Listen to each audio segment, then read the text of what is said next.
ഞങ്ങളുടെ രാഷ്ട്രീയം, ഞങ്ങൾ ഈ തെരഞ്ഞെടുപ്പിനോടുള്ള നിലപാട് വ്യക്തമാക്കി.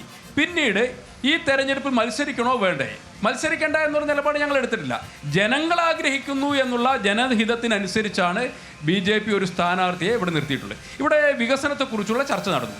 ബൈപ്പാസിൻ്റെ കാര്യം ചോദിച്ചു. ഹർഷൻ ചോദിച്ചപ്പോൾ മറുപടിയില്ല. ഞങ്ങൾക്ക് കൃത്യമായ മറുപടിയുണ്ട്. 30 വയസ്സാണ് ബൈപ്പാസിനായിട്ടുള്ളത്. അതിൽ 21 വയസ്സ് കാലം ആര്യാടൻ മുഹമ്മദാണ് തടഞ്ഞു വെച്ചത്.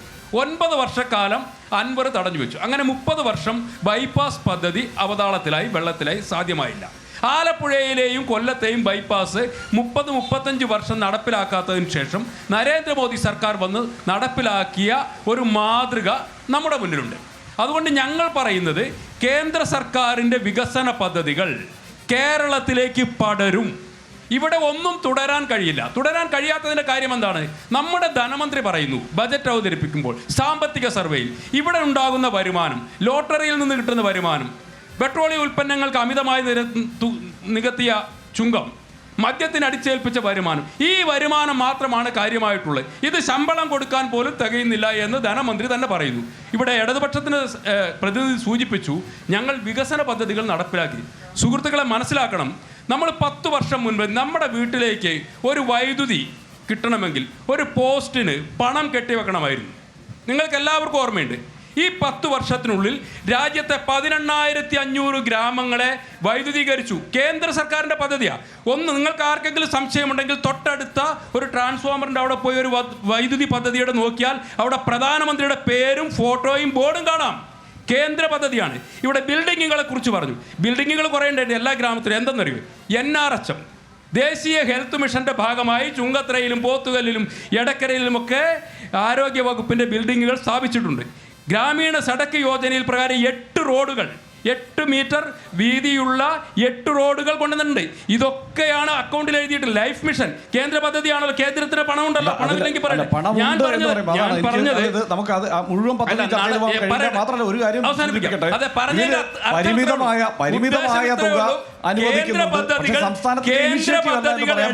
എനിക്കതിലെല്ലാം തർക്കിക്കാനുണ്ട്. പക്ഷെ അതിൽ നിന്ന് തർക്കിച്ചാൽ ഈ ചർച്ച അവിടെ പ്രശ്നമൊന്നുമില്ല. ഹൈവേ, നാഷണൽ ഹൈവേ റീലിട്ടവർ ഇപ്പം നിങ്ങൾക്ക് തിരിച്ചു തന്നിട്ടുണ്ട്. ഇതേപോലെ കുറച്ച് കഴിയുമ്പോൾ ഈ പദ്ധതികളൊക്കെ കേന്ദ്ര സർക്കാരിനെ തിരിച്ചേൽപ്പിക്കും എന്ന ശുഭപ്രതീക്ഷയാണ് ഞങ്ങൾ. പക്ഷേ എന്താണെന്നറിയാമോ, കഴിഞ്ഞ 2016 ഇവിടെ NDAക്ക് വോട്ട് തരക്കേടില്ലാതെ അതുവരെ ഉണ്ടായിരുന്നതിനേക്കാൾ വോട്ട് ശതമാനം വർദ്ധിച്ചു. പക്ഷേ പിന്നീട് അടുത്ത നിയമസഭാ തെരഞ്ഞെടുപ്പ് ആകുമ്പോഴത്തേക്കും വോട്ട് ശതമാനം കുറഞ്ഞു. കേരളത്തിൻ്റെ ഒരു പൊതു സാഹചര്യത്തിൽ NDAക്ക് വോട്ട് ശതമാനം പല മണ്ഡലങ്ങളിലും വർദ്ധിക്കുമ്പോൾ നിലമ്പൂരിൽ കുറയുകയാണ് ചെയ്യുന്നത്. അതായത് നിങ്ങൾ മത്സരിക്കേണ്ടെന്ന് യഥാർത്ഥത്തിൽ ആലോചിച്ചത് ഇവിടെ മത്സരിച്ചിട്ട് വലിയ കാര്യമൊന്നുമില്ല, അപ്പം പിന്നെ അങ്ങ് മത്സരിക്കേണ്ടെന്നുള്ളതല്ലേ? അതല്ലേ സത്യം? അല്ല, ഇവിടെ ഈ നിലമ്പൂരിൽ വോട്ട് കൂടുകയും കുറയുകയും ചെയ്തു. ഞാൻ ഒരു ഉദാഹരണം പറയാം. 65,000 വോട്ടിൻ്റെ ഭൂരിപക്ഷമാണ് UDFന് പ്രിയങ്ക ഗാന്ധിക്ക് കിട്ടിയത്. അതിന് തൊട്ട് മുൻപ് നടന്ന നിയമസഭാ തെരഞ്ഞെടുപ്പിൽ 10,000 വോട്ടിൻ്റെ ഭൂരിപക്ഷം ആർക്ക് കിട്ടി? അൻവറിന് കിട്ടി. അതിന് മുൻപ് അല്ലെങ്കിൽ 3,000 കിട്ടി. അപ്പോൾ ഈ ഒരു 70,000 ആളുകൾ കമ്മ്യൂണിസ്റ്റുകാർ കോൺഗ്രസിന് മാറ്റി ചെയ്യുന്നു, അല്ലെങ്കിൽ കോൺഗ്രസ്സുകാർ അൻവറിന് മാറ്റി ചെയ്യുന്നു. അത് അംഗീകരിക്കാൻ തയ്യാറാവും മുന്നണികൾ? അങ്ങനെ മാറി. ഇവിടെ രസകരമായൊരു വസ്തുത, TK ഹംസ 10,000 വോട്ടിന് വിജയിച്ചു. ഇപ്പോൾ ഞങ്ങൾ നിലമ്പൂർ മണ്ഡലം പിടിക്കുമെന്ന് പറഞ്ഞ് തൊട്ടടുത്ത തെരഞ്ഞെടുപ്പിൽ DYFയുടെ അഖിലേന്ത്യാ സെക്രട്ടറി ശ്രീരാമകൃഷ്ണൻ വന്ന് മത്സരിച്ചു.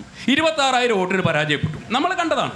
അപ്പോൾ ഈ വോട്ടിൻ്റെ വ്യത്യാസം എല്ലാ രാഷ്ട്രീയ മുന്നണികളിലും പലതരത്തിലുണ്ട്. ഈ തെരഞ്ഞെടുപ്പിൻ്റെ പ്രധാനപ്പെട്ട ചർച്ചാ വിഷയം നിലമ്പൂരിൽ മാത്രം ഒതുക്കാൻ വേണ്ടിയിട്ടുള്ള മനഃപൂർവ്വമായ ശ്രമമാണ്.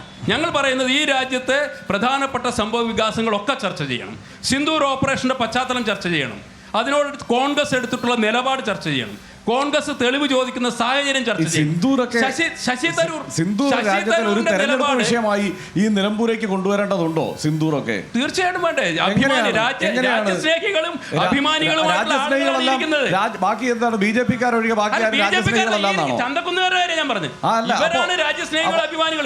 നോക്കൂ, നമ്മൾ അഭിമാനത്തോടു കൂടി നിന്നിട്ടേ നമ്മുടെ രാജ്യത്തിനെതിരെ രാജ്യത്ത് അതിർത്തി കടന്നു വന്നിട്ടുള്ള ആളുകൾ 10-26 ആളുകളെ കൊന്നിട്ട് സിന്ദൂരം വായിച്ചതിനെ കുറിച്ച് ചോദിച്ചപ്പം നിങ്ങൾ പോയി മോദിയോട് പറയൂ എന്ന് ആ സ്ത്രീയോട് പറഞ്ഞ് അവർക്ക് നല്ല തിരിച്ചടി കൊടുത്തതിന് എനിക്കും ഈ ഇരിക്കുന്ന ഞങ്ങൾ ഈ അപ്പൊ അങ്ങനെയാണെങ്കിൽ എല്ലാത്തിനും ഉത്തരം പറയേണ്ടി വരും. ഈ പറഞ്ഞ വന്ന് കയറിയ ആളുകൾ എങ്ങനെ അവിടെ വന്നു കയറി, ഈ സുരക്ഷാ വീഴ്ചയെ കുറിച്ച് അപ്പൊ ചർച്ച ചെയ്യണ്ടേ? അതിനെക്കുറിച്ച് ഒരു വാക്ക് ഈ തെരഞ്ഞെടുപ്പ് യോഗങ്ങളിൽ ഒന്നും ആരും ചർച്ച ചെയ്യുന്നില്ല. അങ്ങനെയാണ് അതൊരു വിഷയമാണ്. നിലമ്പൂരുകാരുടെ ഒരു വിഷയമാണെങ്കിൽ ആ സുരക്ഷാ വീഴ്ച അടക്കം പറഞ്ഞു പോകണം. 4 പേര് വന്നിട്ട് ഒരു രാജ്യത്തിന്റെ ഈ 140 കോടി ജനങ്ങളുള്ള നാട്ടിലേക്ക് 4 പേര് വന്നിട്ട് ഒരു ആക്രമണം നടത്താം. ഇതാദ്യമല്ലേ? മുംബൈ ആക്രമണം നടത്തി. മുംബൈ ആക്രമണം നടത്തിയ 19 വർഷത്തിന് ശേഷമാണ് സഹാബുൽ റാണയെ ഇന്ത്യയിലേക്ക് തിരിച്ചു ചോദ്യം ചെയ്യാൻ തുടങ്ങിയപ്പോൾ തീവ്രവാദികൾക്ക് വീണ്ടും ആക്രമണം നടത്തി. ആഭ്യന്തരമന്ത്രി രാജിവെച്ചു. തീവ്രവാദികളുടെ മുരടടക്കം സാഹചര്യം. അങ്ങനെ ഇത് ഞാൻ പറയാണ്. അതായത് കോൺഗ്രസ് ഭരിക്കുന്ന കാലത്തുണ്ടായ പിഴവിന് ആ മന്ത്രിസഭയിലെ അംഗങ്ങൾ തന്നെ രാജിവെച്ചു. നിങ്ങൾ ആവശ്യമില്ല. പക്ഷേ മുൻമന്ത്രി ദിവാകരൻ ഡൽഹിയിൽ അധികാരത്തിലിരിക്കുന്നത്. മുൻമന്ത്രി ദിവാകരൻ ആളുകൾ കൊല്ലപ്പെട്ടു. പിഴവ് സംഭവിച്ചു. സുരക്ഷാ വീഴ്ച സംഭവിച്ചു. അതങ്ങനെയാണ്. അതിന് മുമ്പ് എന്താണ് പെൺകുട്ടികൾ ഉണ്ടായിരുന്നപ്പോ ഇതിനേക്കാൾ നന്നായിട്ട് യുദ്ധം ജയിച്ചിട്ടുണ്ടല്ലോ. ഇന്ദിരാഗാന്ധി ഭരിക്കുന്ന കാലത്ത് ഇതിനേക്കാൾ നന്നായി യുദ്ധം ജയിച്ചിട്ടില്ലേ? മന്ത്രിയാണ് പറഞ്ഞത്. മുൻമന്ത്രി സി ദിവാകരന്റെ കൊട്ടേഷനാണ് ഞാൻ എടുത്തു പറഞ്ഞത്. അപ്പൊ ഞാൻ പറയുന്നത് അതെ, ഞാൻ അതല്ല അവിടെ സിന്ദൂരിൽ നിൽക്കണ്ട, നമുക്ക് അടുത്തതിലേക്ക് വരാം.